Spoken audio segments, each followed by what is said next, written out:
The verse translated here refers to the divine presence. I tell you that their angels in heaven are continually in the presence of my Father in heaven. The Greek, based on the Semitic idiom, is actually more like behold the face or faces of my Father in heaven. In Hebrew, they are very concrete, and being in the presence of is being in the, they have the plural of face, pache, the faces of. It comes through actually in Welsh in a strange sort of way, and it's a poetic way for us of expressing in prayer groups, they have their own language, in the divine presence. It's awesome.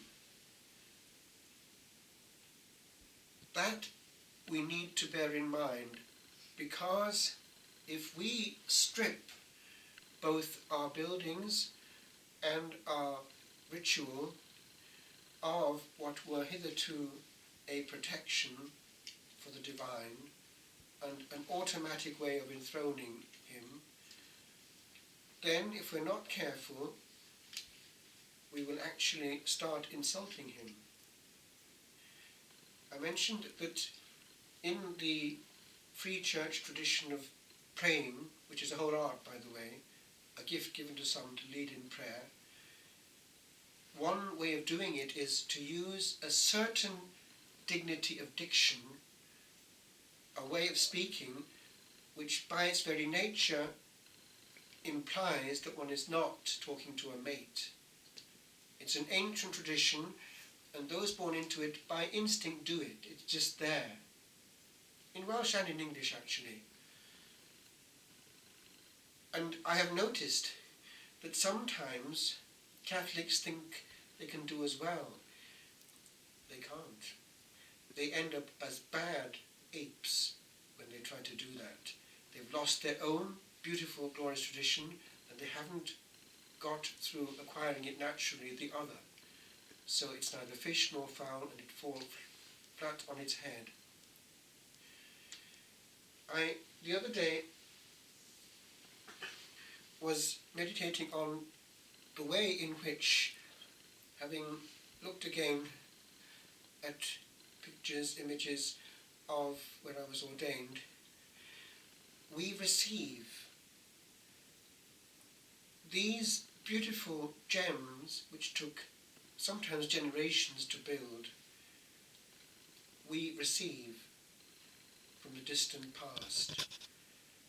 In our own abbey, if one looked carefully, the stones in the presbytery area, there was an ambulatorium, you could walk around there on the other side, there were chapels there for private masses, and the high altar in the midst. The pillars, all these were of very precious stone, onyx. It just happened that there was a quarry not too far away, but they gave God the best.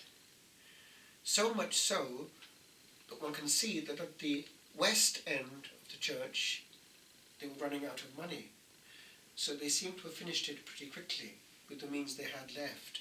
But there was nothing spared for the east end, where every morning we would give God the maximum, fully sung in Latin with incense, and all the gestures that we had received, because we kept the maximum of the Primos Retention rite. It was just about the present rite. We did all the extra bits that we could, and it worked. Facing the other way, facing the rising sun, high up on the high altar, and all the protection of the ancient gestures which didn't need to be in any way twigged. We received it, and it worked perfectly well. It was a whole language which still spoke both to God and to man and to the angels who were around, which brings me to where I want to land. We work, as it were, hand in hand with the angels when we're in praise and in the atmosphere of divine glory. We're enthroning God. So they're there with us, wanting us to do it well. And it hit me how we have no right to demolish the patient work of the centuries, just like that, to bring in experts who have little interiority sometimes, and certainly little awareness of the sweat that went before. There is a beauty in the house of God, I wrote the other day when thinking about all this, that man and angel made. There is a space that is not made of earth, whereon have trod the feet that ether walk. So when we're there, going up these steps, going up to the otherness, we're not alone. And do you know that specifically in the premonstrative tension rite, which we had kept as far as we could, if there was a deacon there, he would do this.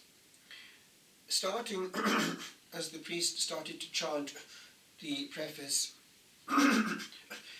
incense would be presented, and the incense would go around the high altar. He would go away, right, as a bit as in the Eastern Rite actually, maximum clouds of incense going round as the chant of the preface was taking place. He'd go right round and come round, and he eventually, I think, was incensed himself by the acolyte, and then more incense would be happening there for the elevation.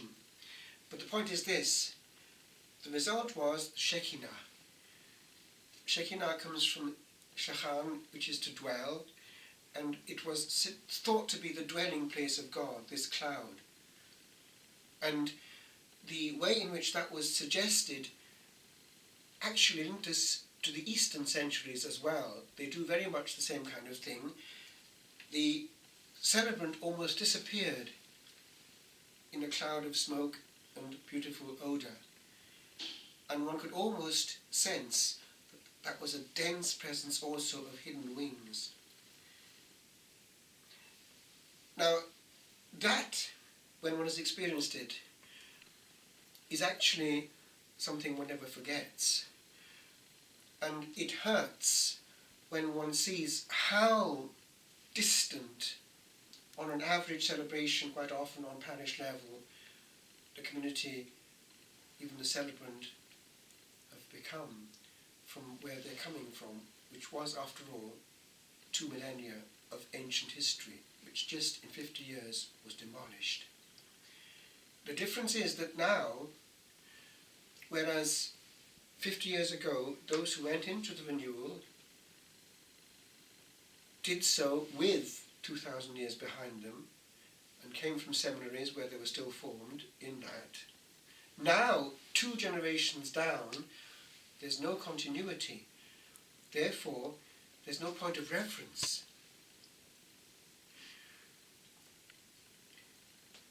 I'll make a little jump. Nothing has actually changed with regard to what's happening at the altar. If one celebrates specifically on one's own as a hermit, one knows that full well. There one only has the angels as one's congregation, and boy do they come alive. One can sense that as it comes to the consecration, they're huddling around, and there at the explosion, they're there representing the whole church and the whole choirs of heaven there, adoring, and then as one elevates the host, one can almost sense, yes, it has a sense to elevate properly and at length. The angels right now are singing and praising and adoring invisibly as God is meant to. There's a reparation in this on behalf of the whole cosmos. I make one last jump.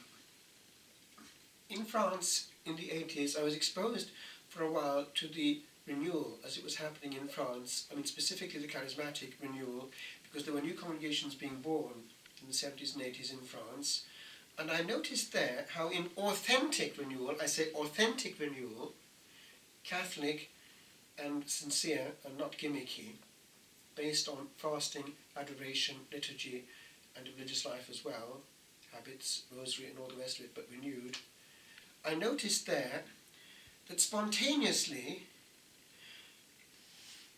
the Spirit was, as it were, reclaiming the body, the beauty, the otherness.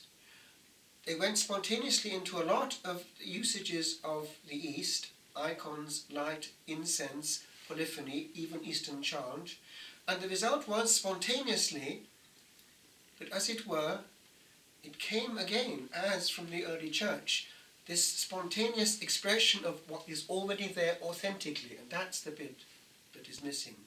Whatever one does, there's no renewal if it's not an expression of what has to be there.